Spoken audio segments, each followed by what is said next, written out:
नमस्ते, म प्रतिमा। हामीले अस्ति नै गरेको एसुस ZenBook Pro Duo को अनबक्सिङ त तपाईहरुले हेर्नु भकै होला। सो अनबक्सिङ गरेपछि चाहिँ मैले यो ल्यापटप चलाएको धेरै दिन भइसक्यो। त्यही भएर आज यो भिडियोमा चाहिँ म एसुस ZenBook Pro Duo को फुल रिभ्यु दिने छु र त्यसको साथसाथै यो ल्यापटप बारे लागेको राम्रो र नराम्रो दुवै कुरा भन्ने छु। सो आउनु सुरु गरौँ। ओके, सुरुमा राम्रो लागेको कुरा भनेको चाहिँ यो ल्यापटपको डिजाइन नै हो। तपाईहरुलाई त थाहा नै होला कि यो ल्यापटपको पुरै बडी एल्युमिनियमले बनेको हो। यसले गर्दाखेरि चाहिँ यो ल्यापटप एकदमै प्रिमियम देखिन्छ।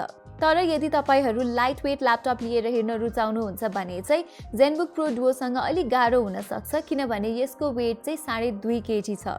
एउटा सराहनीय कुरा चाहिँ यो ल्यापटपको माथि लिडमा र किबोर्डमा त्यति फ्लेक्स भएको पाउनु हुँदैन तपाईहरुले। सो ओभरअल डिजाइनमा चाहिँ म अति नै खुसी छु यो ल्यापटपको। तर तलको सेकेन्डरी डिस्प्लेमा चाहिँ अलिअलि फ्लेक्स हुन्छ, जुन चाहिँ एकदमै ठुलो इस्यु चाहिँ होइन, तर स्केच गर्दा चाहिँ फ्लेक्स भएको थाहा हुन्छ, जसले एक्सपिरियन्सलाई अलिक खल्लो पार्न सक्छ कसैको लागि। यहाँ तपाईले डिस्प्लेको पछाडिपट्टि भागमा अलिकति उठेको देख्न सक्नुहुन्छ, जसलाई एसुसले आर्गो लिफ्ट स्क्रिन लिफ्ट भन्छ। यसले पुरै च्यासीलाई नै माथि उठाउँछ, जसले गर्दा हिट फ्लो र डेसिपेसन चाहिँ राम्रोसँग हुन्छ। अब थर्मल्सको कुरा गर्दा ZenBook Pro Duo मा 5 वटा कपर हिट पाइप्स छन्, जुन चाहिँ फ्यानसँग दाझिएका छन्। यो ल्यापटपको साइडमा रहेको ठुलो एयर भेन्टले पनि थर्मल परफर्मेन्सलाई राम्रो बनाउन मद्दत गरेको छ। यो चाहिँ ZenBook Pro Duo मा मलाई मन परेको अर्को कुरा हो। त्यसैगरी यो ल्यापटपमा टर्बो बटन पनि छ, जसलाई अन गरेर तपाईहरुले यो ल्यापटपको फ्यानलाई चाहिँ म्याक्सिमम क्यापेसिटीमा लग्न सक्नुहुन्छ। पोर्ट सेलेक्सनको कुरा गर्दा यसमा लेफ्ट साइडमा एउटा पावर इन पोर्ट, एउटा स्ट्यान्डर्ड HDMI 2.0 र एउटा USB 3.1 Gen 2 पोर्ट छ भने राइटतिर चाहिँ एउटा थन्डरबोल्ट 3 USB-C, एउटा अडियो ज्याक र अर्को USB 3.1 Gen 2 पोर्ट छन्। वायरलेस कनेक्टिभिटीको लागि चाहिँ यहाँ Wi-Fi 6 र Bluetooth 5.0 छ। ZenBook Pro Duo को अर्को राम्रो फिचर भनेको चाहिँ बेशक यसको डिस्प्ले नै हो र एउटा मात्र नभइकन दुईटा डिस्प्ले हुनु चाहिँ यो ल्यापटपको विशेषता हो। मैले अहिलेसम्म चलाएको ल्यापटपहरु मध्येकै सबभन्दा कलर एक्युरेट डिस्प्ले रहेको छ यसमा। यसको डिस्प्लेमा 100% DCI-P3 कभरेज छ, जसले गर्दा कन्टेन्ट बनाउने मान्छेहरुको लागि यो ल्यापटप निकै काम लाग्न सक्छ। स्पेसिफिकेशन्सको कुरा गर्नु पर्दाखेरि यो ल्यापटपको प्राइमेरी स्क्रिन चाहिँ 15.6 इन्चेसको 4K OLED प्यानल हो, जसमा टच सपोर्ट पनि छ र तलको यो सेकेन्डरी डिस्प्लेमा पनि टच सपोर्ट छ। यो चाहिँ 14 इन्चेसको डिस्प्ले हो भने रेजोल्युसन चाहिँ कम्पनीले भने अनुसार 4K भए पनि मलाई चाहिँ 4K होइन जस्तो लाग्छ, किनभने यसको लम्बाइ 4K जतिको छैन। यो चाहिँ माथिको प्राइमेरी स्क्रिन जस्तो ग्लसी होइन, म्याट हो, सो रिफ्लेक्ट हुँदैन र यो ल्यापटपमा आउने स्टाइलिस चलाउन सजिलो हुन्छ। यसबाट कुनै पनि एपलाई ड्र्याग गर्दाखेरि 3 वटा अप्सन आउँछ। एउटा चाहिँ तलको स्क्रिनमा लग्न मिल्ने अप्सन आउँछ, अर्को चाहिँ तलको डिस्प्लेको लन्चरमा पिन गर्ने अप्सन आउँछ र लास्ट चाहिँ दुवै स्क्रिनमा एक्सटेन्ड गर्ने अप्सन हुन्छ। अरु भन्दा पनि तलसम्म एप एक्सटेन्ड गर्न सकिने फिचर चाहिँ मलाई मन पर्यो, किनभने धेरै ठाउँ चाहिने एपमा यो प्रयोग गर्न सकिन्छ। जस्तै Adobe Premiere Pro मा सेकेन्ड स्क्रिनलाई डेडिकेटेड तरिकाले टाइमलाइनको लागि प्रयोग गर्न सकिन्छ। त्यसैगरी तलको यो स्क्रिनमा स्केच गरेर अझै फाइन तरिकाले फोटोशपमा एडिटिङ गर्न सकिन्छ। यसैगरी तलको स्क्रिनमा चाहिँ तपाईले सधैं प्रयोग गर्ने एपहरुलाई ग्रुप गरेर राख्न सक्नुहुन्छ। यसमा चाहिँ सँगै युज गर्ने हो भने 3 वटा सम्म एप खोल्न सकिन्छ।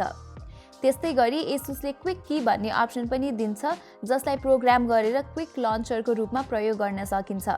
यसलाई नम्बर की अथवा ह्यान्ड रिटन टेक्स्ट रेकग्नाइज गर्ने एबिलिटी कुनैमा पनि प्रोग्राम गर्न सकिन्छ।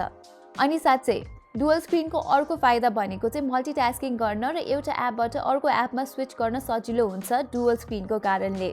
यो ल्यापटपको बारे अर्को राम्रो कुरा चाहिँ यसको इन्टर्नल्स हो। एसुस ZenBook Pro Duo किन्दा चाहिँ तपाईले दुईटा प्रोसेसर भेरिएन्ट पाउन सक्नुहुन्छ। एउटा चाहिँ Core i7-9750H र अर्को चाहिँ i9-9980HK।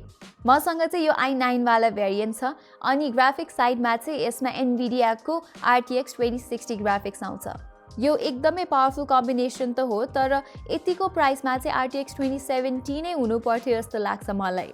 त्यही पनि मैले यो ल्यापटपको गेमिङ परफर्मेन्स चाहिँ मजाले टेस्ट गरे। मैले यसमा खेलेको गेमहरु भनेको चाहिँ Battlefield 5, Apex Legends र Sekiro Shadows Die Twice हो। Battlefield खेल्दा मैले 35 देखि 40 FPS पाए 4K रेजोल्युसन र अल्ट्रा सेटिङ्समा राख्दा, र रेजोल्युसन 1080p मा स्केल डाउन गर्दा चाहिँ मजाको 60 FPS जति पाए। त्यसपछि RT कोर्स अन गरेर खेल्दा चाहिँ मैले 50 FPS जति पाएँ गेम प्लेमा। यसरी गेम खेल्दा यो ल्यापटपबाट ठुलो आवाज आउनु र तात्नु त स्वाभाविक नै हो, तर त्यस्तो चलाउनै नहुने गरी चाहिँ तातेन है। फेरि टर्बो कुलिङ अन गरेपछि 45 डिग्री जति भएको थियो यसको टेम्परेचर। त्यसै गरी अर्को गेम एपेक्स लेजेन्ड्समा चाहिँ 30 देखि 35 FPS पाएँ मैले 4K रेजोल्युसनमा, र यही गेम 1080p मा खेल्दाखेरि चाहिँ 90 देखि 100 FPS पाएको छु। सेकिरो स्याडोज डाइ ट्वाइसमा पनि अल्ट्रा सेटिङ्स र 4K मा 35 देखि 40 FPS नै आयो, तर 1080p मा खेल्दा मैले जम्मा 60 FPS पाएको थिएँ। सो यो ल्यापटपबाट बेस्ट नभए पनि राम्रो गेमिङ पर्फर्मेन्स पाइन्छ। 1080p 60 FPS मा जे होस्, अल्ट्रा सेटिङ्समा सबै AAA टाइटल्सहरू राम्रोसँग चल्छ। तर यो हाई एन्ड स्पेक्स चाहिँ गेमिङको लागि मात्र नभएर जेनबुक प्रो डुओ चाहिँ एउटा प्रोडक्टिभिटी ल्यापटप पनि हो। प्रिमियर प्रोमा भिडियो एडिटिङ गर्दै साइड बाई साइड म्युजिक सुन्दै क्रोममा धेरैवटा ट्याब खुल्ला राख्दा पनि यसको पर्फर्मेन्समा कुनै रुकावट आएको थिएन। यस्तो राम्रो मल्टिटास्किङ क्यापेसिटी चाहिँ यसको 32 GB ऱ्यामले गर्दा सम्भव भएको हो। तपाईले 8 GB वा 16 GB वाला भेरिएन्ट पनि लिन सक्नुहुन्छ, तर एउटा कुरा चाहिँ यो ऱ्याम अपग्रेड गर्न भने मिल्दैन। स्टोरेज पनि टन्नै पाउनुहुन्छ तपाईहरुले यो ल्यापटपमा। 1 TB PCIe Gen 3 NVMe SSD छ यसमा, जसलाई आफ्नो इच्छा अनुसार अपग्रेड गर्न सकिन्छ, र यो Gen 3 SSD भएको कारणले जेनबुक प्रो डुओमा चाहिँ तपाईले प्रशंसा योग्य रिड र राइट स्पिड पाउन सक्नुहुन्छ। अहिलेसम्म राम्रो कुरा नै भइरहेको भएर अर्को किबोर्डको कुरा नि थप्दिहालौ न त। जेनबुक प्रो डुओमा 1.4 mm की ट्राभल भएको किबोर्ड छ, जसमा 3 लेभलको ब्याकलाइटिङ छ। यसमा RGB चाहिँ छैन, तर ठिकै छ नभए पनि। यहाँ किबोर्डको टेरिटोरीको आधा जति स्पेस चाहिँ स्क्रिनले लिएको भएर किबोर्ड चाहिँ अलिकति तल्लोपट्टि छ, जसले गर्दा हात राख्ने ठाउँ चाहिँ छैन यो ल्यापटपमा। तर यो समस्याको समाधानको लागि चाहिँ एसुसले एउटा छुट्टै रिस्ट रेस्ट दिएको छ, जसमा हात राखेर मजाले टाइप गर्न सकिन्छ। यही रिस्ट रेस्टमा तल्लोपट्टि एउटा नोटिफिकेसन LED पनि छ। किबोर्डको राइट साइडमा चाहिँ ट्र्याक प्याड छ, जुन चाहिँ राम्रो छ विन्डोज प्रेसिजन ड्राइभर्स भएको कारणले। यो ट्र्याक प्याड चाहिँ नम्बर प्याड पनि हो, र नम्बर प्याड अन हुँदा स्क्रोल पनि सजिलै गर्न सकिन्छ। जेनबुक प्रो डुओको अडियो चाहिँ हार्मन कार्डेनले सर्टिफाई गरेको हो। अब मैले सुनेको मध्ये सबभन्दा लाउड नभए पनि यो ल्यापटपको अडियोको क्वालिटी चाहिँ राम्रो छ। साउन्ड क्रिस्प र क्लियर आउँछ with rich bass and nice surround sound feel. So यो ल्यापटपबाट एउटा अडियो सुनिदिउँ न त पहिला।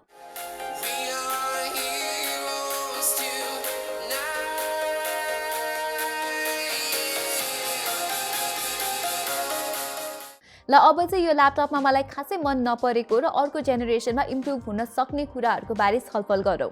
सुरुमा दुईटा स्क्रिन हुँदा फाइदा त छ, तर एसुसले सफ्टवेयरलाई अझै रिफाइन गर्नुपर्छ जस्तो लाग्छ मलाई। जस्तै प्रिमियर प्रोमा टाइमलाइन तल राखेर चलाउँदा ल्याग फिल हुन्छ। त्यस्तै गरी फोटोसप जस्तो एपहरूको लागि पनि मजाले अप्टिमाइजेसन भएको छैन यो ल्यापटपमा। क्रिएटर्सको लागि बनेको भए पनि अडोबी सुटको एप्लिकेसन्सको लागि अझै राम्रोसँग अप्टिमाइज हुन सक्थ्यो, जुन चाहिँ अहिले ल्याकिङ छ। त्यस्तै गरी तल र माथिको स्क्रिनमा एप खुल्दै हुँदा स्लिपमा लग्यो भने फेरि अन गर्दा सबै एप प्राइमेरी स्क्रिनमा आइसक्छ, जुन चाहिँ फेरि तल सारी राख्नुपर्छ। एपहरू यताउता ड्र्याग गर्दा पनि ल्याग भएको फिल हुन्छ धेरै जसो, जसले गर्दा यो मसिन त्यति पावरफुल छैन कि जस्तो लाग्छ कहिलेकाहीँ। तर स्पेक वाइज चाहिँ टप अफ द लाइन नै छ, सो यो चाहिँ सफ्टवेयरले गर्दा भएको हो पक्कै पनि। गेमिङको लागि डुअल स्क्रिनमा पोसिबिलिटिज त छ, तर गेम खेल्दा खेल्दै तलको स्क्रिनमा कुनै एप खोल्न खोज्यो भने गेमलाई मिनिमाइज गरिदिन्छ यो ल्यापटपले।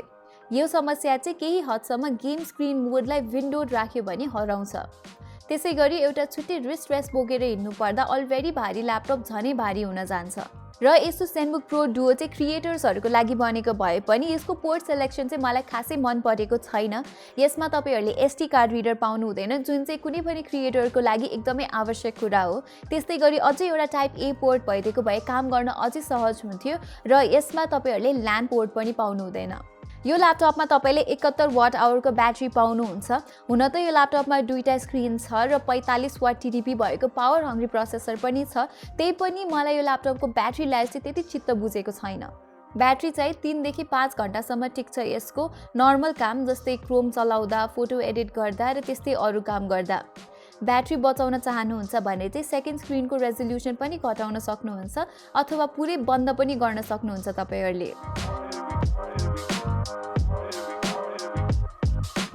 सो सो समग्रमा मलाई एसुस ZenBook Pro Duo कस्तो लाग्यो त भन्दा यो ल्यापटप अलि फ्युचरिस्टिक छ, अरूभन्दा भिन्न छ र मार्केटमा कतै नदेखिने कुरा चाहिँ तपाईँले यो ल्यापटपमा देख्न सक्नुहुन्छ र पर्फर्मेन्स र डिस्प्ले चाहिँ यो ल्यापटपको टप अफ द लाइन नै छ, यो कुरामा कुनै शङ्का नै छैन। तर एउटा कुरा चाहिँ एसुसले यो ल्यापटपको सफ्टवेयरमा चाहिँ अझै थप काम गर्नुपर्छ जस्तो लाग्छ मलाई। त्यसो गरेपछि मात्र डुअल डिस्प्लेको फुल पोटेन्सियल एक्सपिरियन्स गर्न सकिन्छ।